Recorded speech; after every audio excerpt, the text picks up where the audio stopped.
मित्रों नमस्कार, स्वागत है आपका एक बार फिर से मेरे YouTube चैनल जिसका नाम है हिंदुस्तान। तो मित्रों, जैसा कि मैंने आपको कहा कि मैं अपने वीडियो संदेश के द्वारा नई नई जानकारी दूंगा और आपको एक नया मैसेज देने की कोशिश करूंगा जो कि आपके काम आए। तो मित्रों, मैं आज का मेरा विषय है, मैं ज्यादा अपने चैनल के सब्सक्राइब के बारे में न बोलते हुए सीधा अपने सब्जेक्ट पे आता हूँ। आज का मेरा विषय है संस्कृति। ये संस्कृति विषय मैंने आज के वीडियो मैसेज पे इसलिए रखा है कि मेरा एक रिलेटिव ये कहने लगा, जब मैंने उससे संस्कृति का जिक्र किया है एक दो पोस्ट में, तो वो कहने लगा कि भाई पहले पब्लिक को ये तो बता दो कि संस्कृति होती क्या है। तो उसकी बात मेरे को अच्छी लगी, तो मैंने सोचा कि क्यों ना संस्कृति पे ही एक वीडियो संदेश दिया जाए, क्योंकि जब तक लोग यही नहीं जानेंगे कि संस्कृति होती क्या है तो फिर उसका पालन कैसे करेंगे। ये उसको तो अगर नहीं जानते तो उसका वो मजाक ही उड़ाएंगे। तो मित्रों, मैं आता हूं अपने विषय पे संस्कृति। ये संस्कृति क्या है? तो पहले मैं आपको बता दूं कि भाई संस्कृति का अर्थ है अपने संस्कार, अपने रीति रिवाज से जुड़ा होना।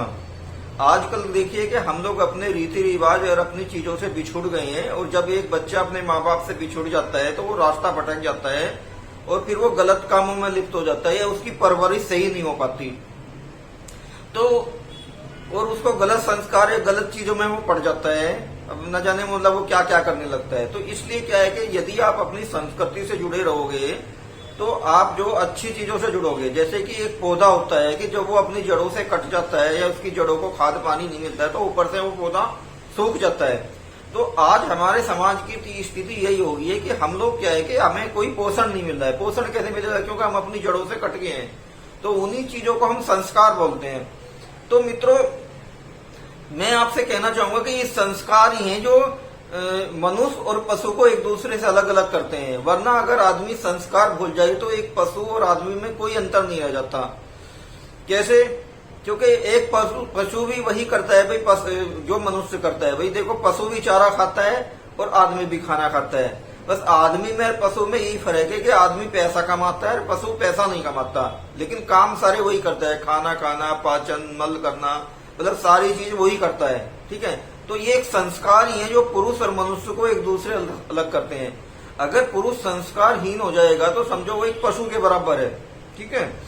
तो एक और आपने आजकल सोशल मीडिया पे चलता है कि जिस गांव में बारिश ना हो वहां पे फसलें खराब हो जाती हैं, और जिस घर में धर्म और संस्कार ना हो वहां पे नस्लें खराब हो जाती हैं।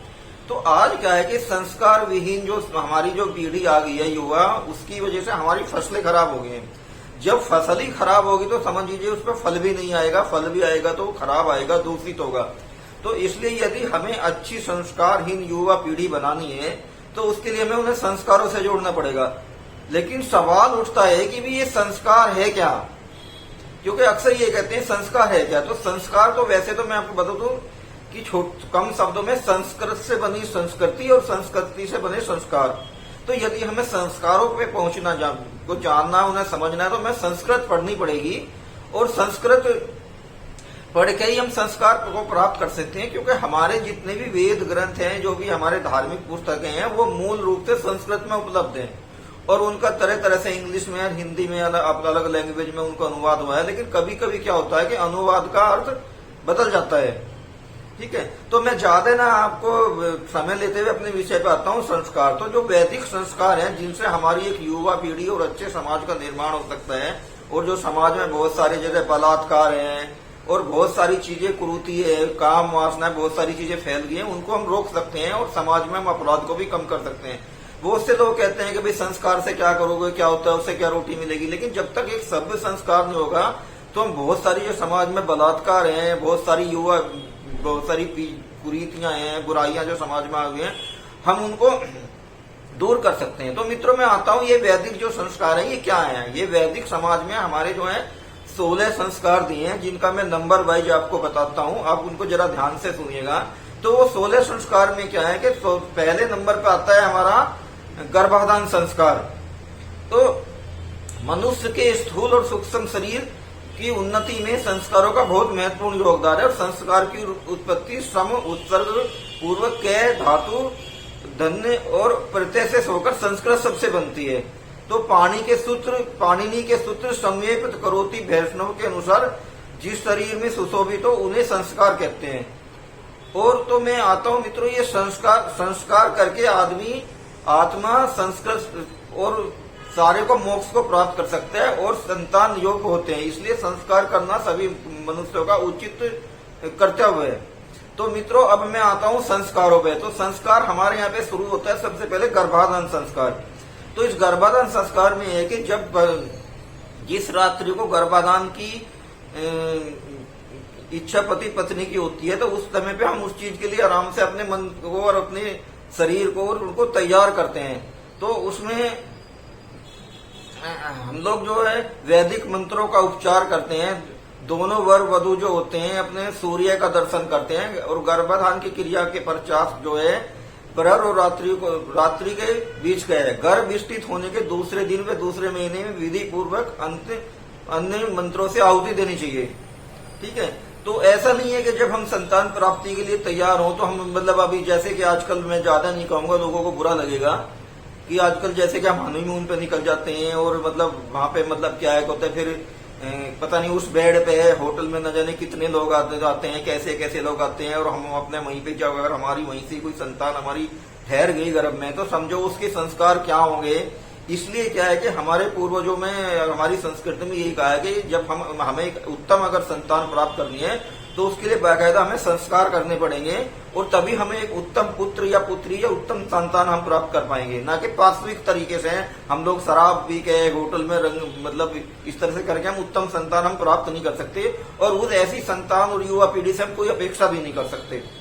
ठीक है, दूसरा मित्रों आता है, दूसरे नंबर पर आता है पुष्पबंध संस्कार।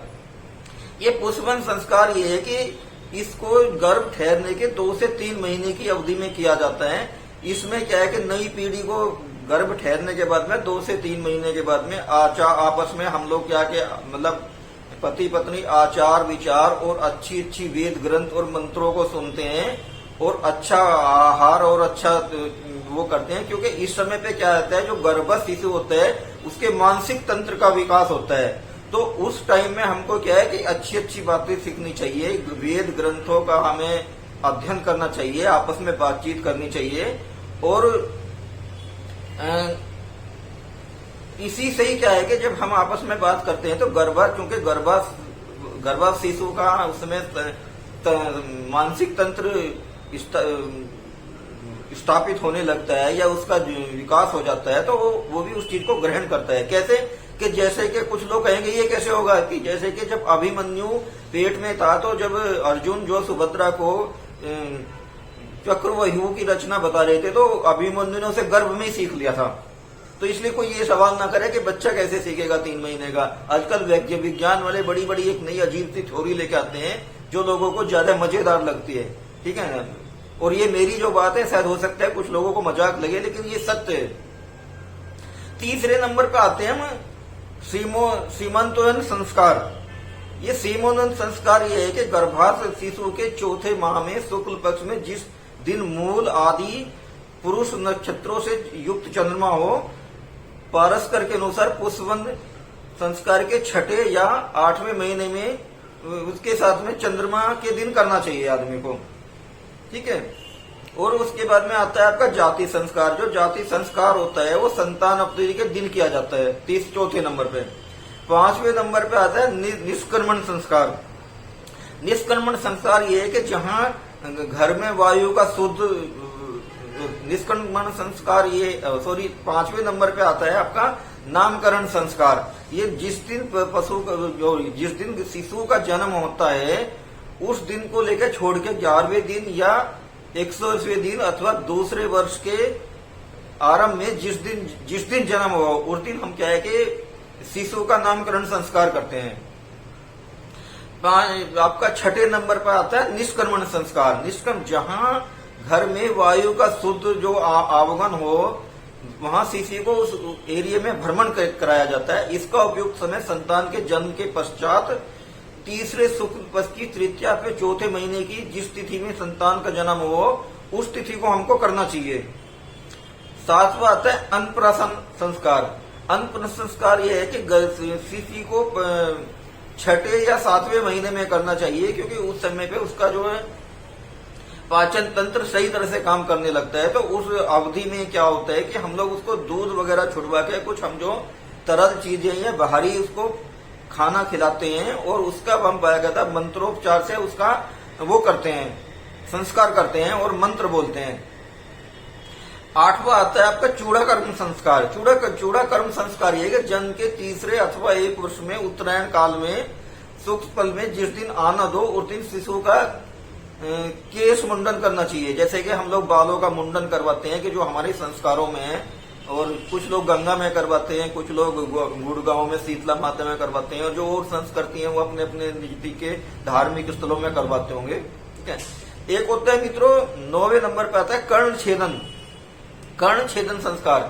कर्ण छेदन संस्कार ये कि जन्म के तीसरे अथवा 5वें वर्ष में करना उचित है। भारत के लगभग सभी धर्मों में ये कर्ण छेदन की परंपरा है। इसमें क्या होता है कि वैज्ञानिक तर्क और दर्शनशास्त्री भी बताते हैं कर्ण छेदन से सुनने की क्षमता बढ़ती है, सोचने की क्षमता बढ़ती है। अब तो डॉक्टर भी कहते हैं कि इससे बोली अच्छी होती है।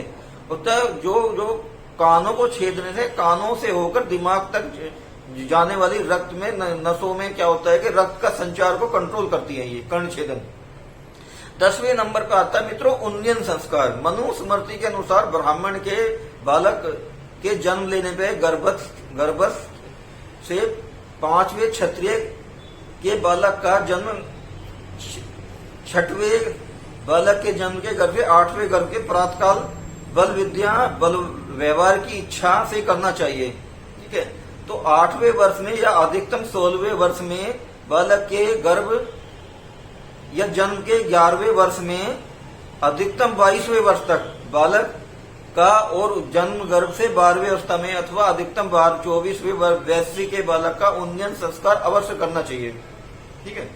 11वें नंबर पे आपका वेदारंभ संस्कार, जो गायत्री मंत्र लेकर शास्त्रों पर चारों वेद का अध्ययन करने के लिए नियम को धारण करने के लिए होता है। इसका समय उन्नयन संस्कार से लेकर 1 वर्ष के भीतर कभी भी कर सकते हैं, जो भी अनुकूल दिन आपको लगे। 12वें नंबर पे आता है आपका समावर्तन संस्कार। समावर्तन संस्कार ये है कि विद्यालय छोड़ के जब बच्चा घर की तरफ प्रस्थान करता है तो उसको हम जो है समावर्तन संस्कार कहते हैं।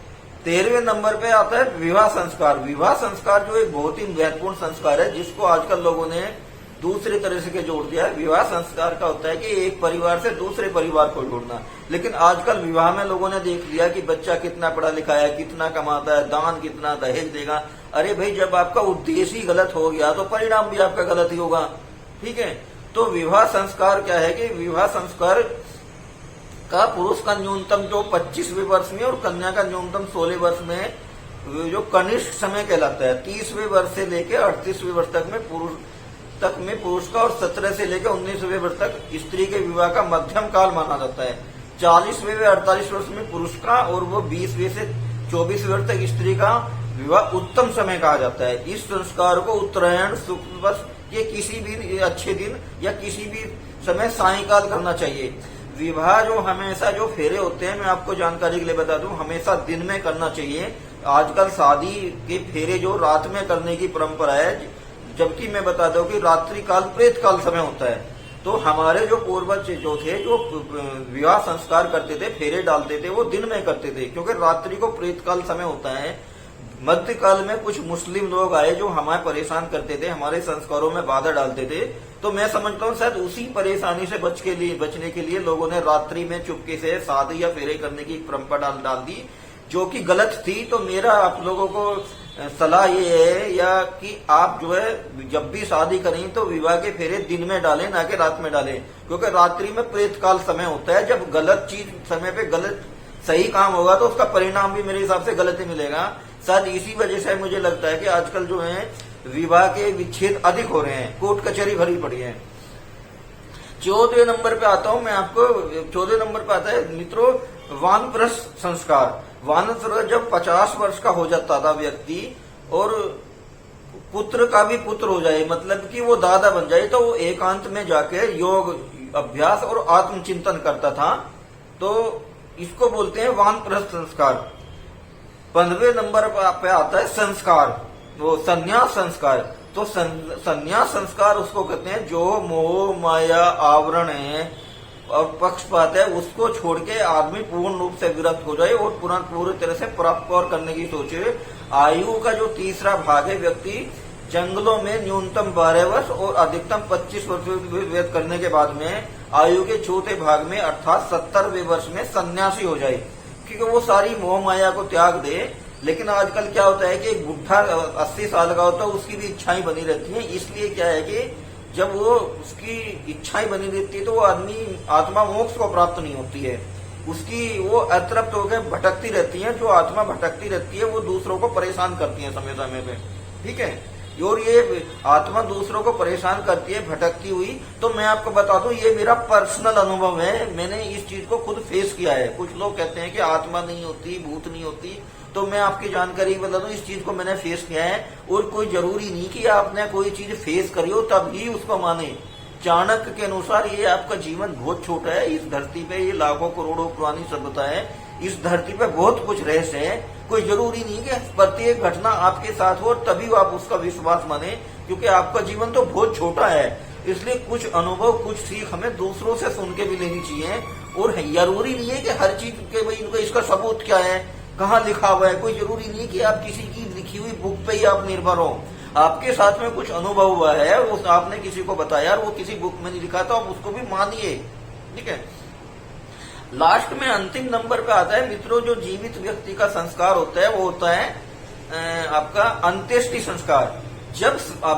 जब आत्मा शरीर को छोड़ देती है तो आदमी का स्वर्गवास हो जाता है, तो वो मर जाता है। तो उसके बाद में हमें उसके मृत शरीर का संस्कार करना चाहिए, और उसका सबसे बेस्ट तरीका है अग्नि को समर्पित करके अग्नि में उसको जला देना, ताकि उसकी शरीर कम से कम संख्या में नष्ट हो सके। और उसके अलावा हम लोग, यही हमारा अंतिम संस्कार है, इसको हम लोग नरमेध, पुरुषमेध, नर याग या परश याग भी कहते हैं, ठीक है।